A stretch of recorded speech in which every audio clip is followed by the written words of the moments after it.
안녕하세요. 결혼한 지 올해로 4년 차인 30대 여성입니다. 어머님의 말도 안 되는 억지 때문에 결국 남편과도 이혼했네요. 남편과는 지인의 소개로 만났어요. 당시 저도 남편도 서울에서 직장 생활을 하는 평범한 회사원이었지요. 둘 다 맛집 다니는 걸 좋아해서 주말에 만나 밥도 먹고 차도 마시며 같이 시간을 보냈습니다. 그러다 서서히 정이 들어서 소개받은 지 4달 만에 정식으로 연애를 시작했네요. 사귀는 동안 소위 쿵짝이 잘 맞는다고 하잖아요. 저희가 그랬어요. 그 흔한 말다툼 한 번 없이 서로에게 안식처가 되어주며 인연을 만났지요. 그러다 남편이 먼저 결혼 이야기를 꺼냈고 제가 별 고민 없이 좋다고 하면서 결혼을 약속한 사이가 되었습니다. 하지만 결혼 준비를 시작하고 얼마 지나지 않아 남편이 자기 고향에 있는 회사로부터 이직 제안을 받았어요. 사실 남편이 회사 생활을 서울에서 하고 있긴 했어도 워낙 박봉을 받았던지라 서울살이가 녹록지 않다고 몇 번이고 저에게 하소연을 했었거든요. 그렇기에 고향으로부터 온 이직 제안을 놓치고 싶지 않은 눈치대요. 그리고는 혹시 제가 같이 가줄 수 있는지 묻더라고요. 솔직히 저는 평생을 서울에서만 살았기에 다른 지역에는 연고가 거의 없어요. 그렇다 보니 아무리 같은 대한민국이라고 해도 다른 지역으로 움직인다는 게 썩 내키지는 않았지요. 게다가 남편의 고향에서 제가 뭘 할 수 있을지 모르겠더라고요. 제 직업적 특성상 지방으로 갈수록 일자리가 소멸된다고 봐도 무방했으니까요. 그래서 결국 같이 못 갈 것 같다고 했어요. 그리고는 제 속마음을 솔직히 털어놓았네요. 그런데 남편이 말하기를 일은 안 해도 좋답니다. 저만 괜찮다면 전업주부로 살아도 된다며 자기가 평생 저를 책임지고 먹여 살리겠다고요. 워낙 남에게 신세지는 걸 좋아하지 않는 성격이라 남편의 그런 제안이 고맙기는 했지만 내키지는 않았어요.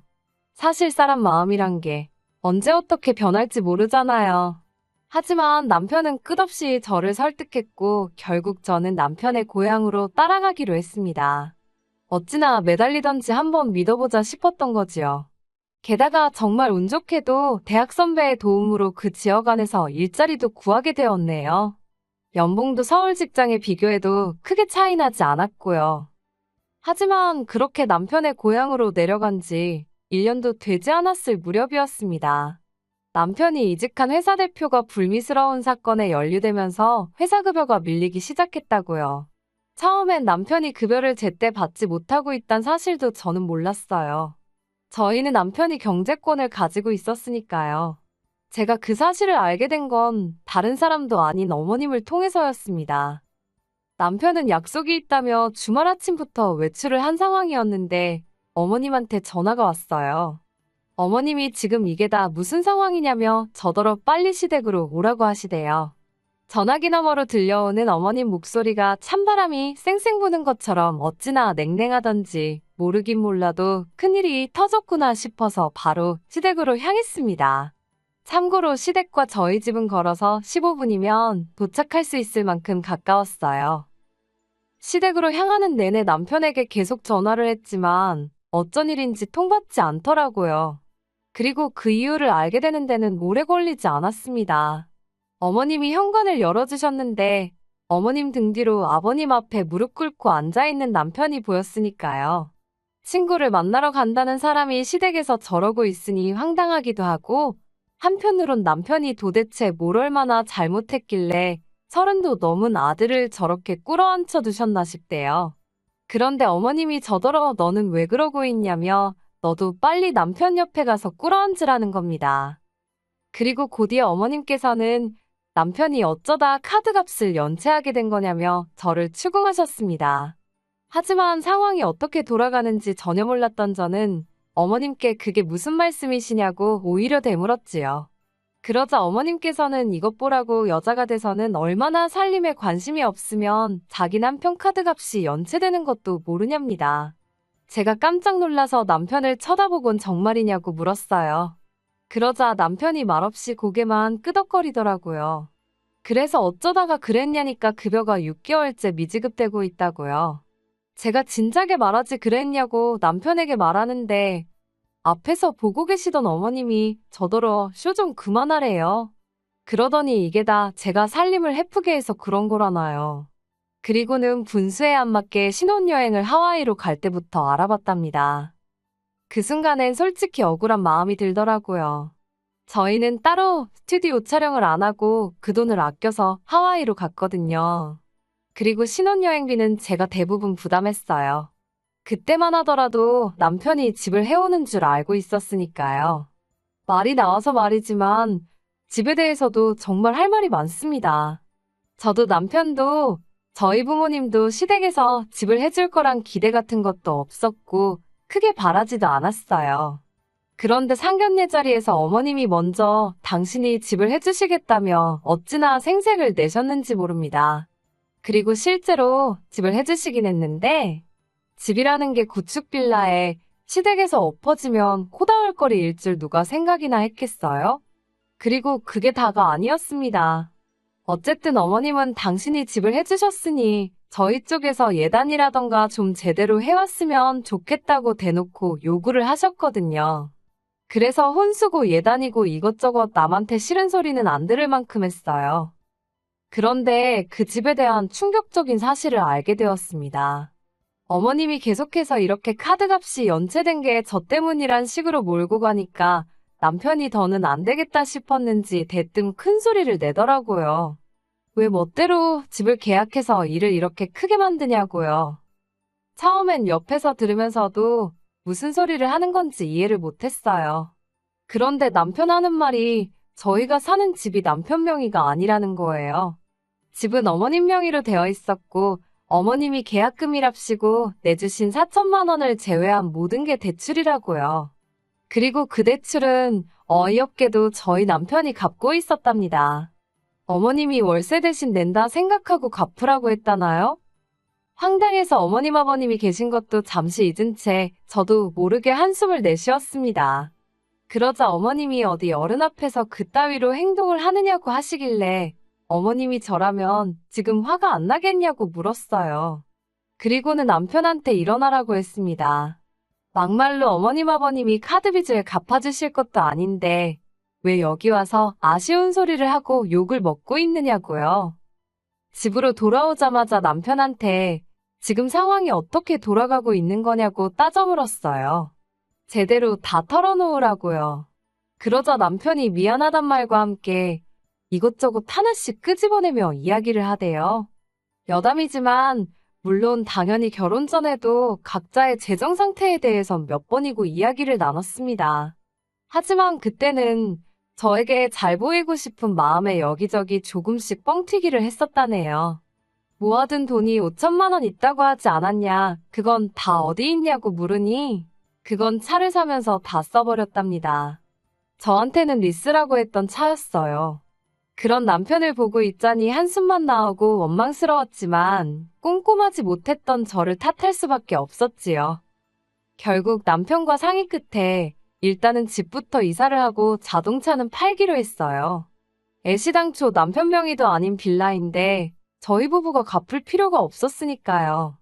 그리고 솔직히 매달 월세 내듯 대출을 갚아야 한다면 집이라도 좋아야 할 거 아닌가요? 솔직히 사주신 거라 하셨으니 그러려니 하고 살았지. 40년이나 돼가지고 벽에는 금도 가있고 찬바람이 들어차기 일쑤였지요. 어머님은 이 빌라가 재개발이 될 거라는데 제 눈에는 그런 투자 가치도 보이지 않았고 재개발이 언제 될 줄 알고 이걸 버티면서 저희가 그 빚을 다 갚나요? 다행히 남편 차는 연식도 오래되지 않았고 운행거리도 짧아서 비교적 좋은 가격에 정리할 수 있었어요. 남편이 몹시 아쉬워했지만 당장 어떻게든 월세를 면하려면 목돈이 필요하기도 했고 상황이었던지라 본인도 뭐라고 말을 못하대요. 그렇게 저희는 반지하지만 그래도 전세인 집으로 이사를 갔습니다. 처음부터 다시 시작이란 마음으로요. 친정부모님이 얼마나 속상해하시던지. 하지만 저는 그런 생각보단 그저 어머님의 집 사줬다는 유세와 생색에서 벗어났다는 사실이 기쁘대요. 시댁에서 거리도 차로 30분 넘게 떨어진 곳이라 마음이 편했고요. 그리고 더 이상 남편에게 경제권을 맡겨둘 수 없었어요. 그래서 경제권을 모두 제가 가지고 왔습니다. 비로소 모든 것이 제자리를 찾아가는 느낌이었달까요? 이후로 저희 부부는 각자의 자리에서 정말 죽을 힘을 다해 열심히 살기 시작했어요. 남편은 퇴근한 뒤에는 대리운전과 배달을 하며 돈을 벌었고, 저는 저대로 아는 지인들을 통해 일감을 받아와 새벽까지 컴퓨터를 붙들고 씨름을 했지요. 신혼이고 임신이고 그런 건 생각할 여력이 없었어요. 남편은 남편대로 저에게 미안해했고, 저는 저대로 친정부모님을 실망시킨 것도 그렇고, 아무튼 저희 두 사람 다 하루빨리 이 반지하를 탈출해야겠다는 생각뿐이었네요. 그러다 한 3달쯤 됐을 거예요. 어머님이 다급한 목소리로 연락을 해오셨어요. 아버님이 식당 주차장에서 차에 치이셨다고요. 주차장이라 차가 천천히 달렸다고는 하지만 아버님 연세도 있으시고 어디 크게 다치신 건 아닌지 머리라도 다치셨으면 큰일이니까요. 놀라서 병원으로 향했습니다. 병원에 도착하니 어머님은 울고불고 난리셨는데 의사 말로는 다행히 아버님은 꼬리뼈 쪽을 다치신 거 외에는 크게 걱정하지 않아도 된다고 하대요. 그제서야 저도 남편도 한숨 돌리고 다시 회사로 복귀를 하려는데 어머님이 저를 붙잡으며 병간호 안 하고 어디로 내뺄 생각을 하렵니다. 그래서 어머님이 계신데 제가 왜 병간호를 해야 하냐고 물었어요. 그러자 어머님이 대뜸 이 모든 상황이 전부 저 때문이라는 거예요. 황당해서 아버님이 저 때문에 다치셨다는 거냐고 물으니 그렇다나요. 이게 다 저희가 멋대로 이사를 나가서 생긴 일이라고요. 알고 보니 아버님께서는 어머님이 멋대로 사신 그 빌라의 대출을 갚기 위해서 지인 식당의 주차장 관리 일을 시작하셨고 그곳에서 사고를 당하신 거였어요. 어머님은 저희가 빌라에 계속 살면서 대출을 갚았으면 아버님이 나가서 그 고생할 일이 있었겠냐며 저더러 책임을 지라고요. 그리고 그 책임이란 한마디로 빌라에 잡혀있는 대출을 저희더러 갚으라는 것이었지요. 원한다면 명의도 남편 명의로 바꿔주겠다면서요. 제가 됐다고 했어요. 투자 가치도 없는 구닥다리 빌라에다가 제가 왜 생돈을 바르냐고 그렇게는 못한다 했지요. 그리고 저도 그땐 부동산에 이것저것 많이 알아봤던 시기라 그 빌라가 매매하기 어려운 것도 알고 있었어요. 그러니 명의를 바꿔주시는 게 아니라 저희한테 떠넘기시는 거나 다름없는 이야기였던 거지요. 제가 어머님께 일단 이상한 생각하지 마시고 아버님 병간호만 열심히 하시라 했어요. 그렇게 집에 돌아왔는데 어이없고 화가 난 저와 달리 남편은 근심 걱정이 가득한 표정이었습니다. 아무래도 어쨌든 아버님이 일을 하다 다치셨으니 마음이 편치 않았던 거지요. 보기 안쓰러워 괜찮냐 물으니 남편이 저더러 그냥 빌라에 들어가서 살고 우리가 그 빚을 갚으면 안 되냐입니다. 지금처럼 서로 노력하고 살면 그 빚 우리는 금방 갚을 수 있지 않겠냐면서요. 우리가 젊으니까 고생을 해도 젊은 우리가 하는 게 맞지 않냐는데 어이가 없어서 남편을 잠깐 쳐다봤다가 그렇게는 못한다고 딱 잘라 거절했습니다. 어머님이 멋대로 저지른 일을 내가 왜 수습을 해야 하냐고요. 그러자 남편이 한다는 말이 어머님은 다 우리 잘 되라고 그러신 거지 일부러 그러신 게 아니라나요. 이제 시작하는 자식한테 한 달에 대출 150씩 갚게 하신 게 자식 잘 되라고 그러신 거라고? 그게 말이 되냐 따졌습니다. 그러자 남편이 한다는 말이 자기가 처음엔 이런저런 이유로 저한테 미안해서 차를 팔자고 할 때도 순순히 팔았답니다. 하지만 이제 자기가 월급도 제대로 받아오고 있고 열심히 살고 있지 않냐면서 이번에는 자기 뜻대로 다시 빌라로 들어가재요. 그러면서 저더러 너도 부모 있는 자식으로서 시부모님이 불쌍하지도 않냐는 겁니다.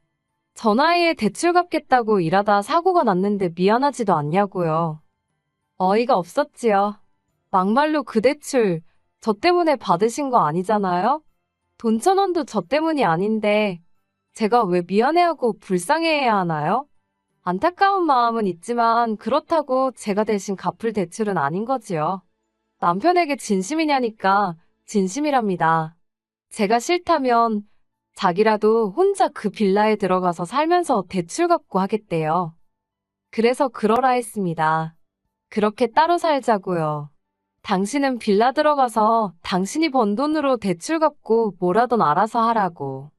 나는 나대로 살겠다고요. 그러자 남편이 그게 무슨 소리냐 해서 말 그대로라고 각자 갈 길 가자고 했지요. 그리고는 사기 결혼으로 고소 안 하는 걸 다행으로 알라고 소리를 질렀더니 그건 미안하게 됐다네요. 그런데 자기는 도저히 어머니 아버지를 모른 척하고 살 수가 없다나요. 저는 남편이 정신을 차렸다고 믿었고 그래서 마지막으로 남편만 믿고 이 결혼 생활을 이어가려 했어요. 하지만 남편 말하는 꼬라지를 보니 앞으로도 결국엔 어머님 아버님한테 이리저리 끌려다닐 게 뻔하겠더라고요. 그리고 다행이라 해야 할지 남편이 저더러 전세보증금하고 어쩌고 해서 한 4천만 원 되는 돈은 저 다 가지랍니다. 그 속내가 뭐였는지는 몰라도 남편의 마지막 남은 양심이었다고 생각해요. 처음부터 나쁜 엑스는 아니었으니까요. 그렇게 저는 다시 서울로 올라왔어요. 서울에 올라와 다시 직장도 구했고 지난 1년이 꿈 같기도 하고 무슨 일이 있었던 건가 싶을 만큼 제일 같지 않대요. 한편 남편은 기어이 그 빌라에 들어갔답니다.